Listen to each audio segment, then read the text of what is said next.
IPS అధికారి సునీల్ కుమార్ నాయక్ ముందస్తు bail petition విచారణ సందర్భంగా ఏపీ హైకోర్టు ఘాటు వ్యాఖ్యలు చేసింది. ఎప్పట్లోగా సరెండర్ అవుతారని కోర్టు ప్రశ్నించింది. పార్లమెంట్ సభ్యుడిపై కస్టోడియల్ టార్చర్ వంటి తీవ్రమైన ఆరోపణలు ఎదుర్కొంటున్న ఐపీఎస్ అధికారికి ముందస్తు బెయిల్ రక్షణ కాకూడదని హైకోర్టు అభిప్రాయపడింది. పార్లమెంటుపై దాడి చేసిన వారికి, ఎంపీని కస్టోడియల్ టార్చర్ చేసిన వారికి మధ్య తేడా ఏమీ లేదని తెలిపింది.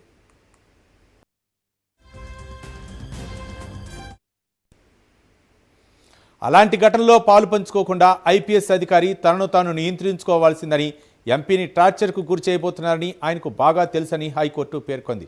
ఈ వ్యవహారంలో ప్రత్యక్షంగా పరోక్షంగా ఆయనది కీలక పాత్రని స్పష్టం చేసింది. వెళ్ళి సరెండర్ అవ్వండి, అదే మీకు మంచిదంటూ ఘాటు వ్యాఖ్యలు చేసింది కోర్టు. సరెండర్ అవుతారా లేక ముందస్తు బెయిల్పై వాదనలు వినిపిస్తారా నిర్ణయించుకొని రండి అంటూ వ్యాఖ్యానించింది. పిటిషన్తో మాట్లాడి వివరాలు కోర్టు ముందు ఉంచుతామని సునీల్ కుమార్ లాయర్ తరపు న్యాయవాది కోర్టుకు వివరించారు. తదుపరి విచారణ రేపటికి వాయిదా వేశారు.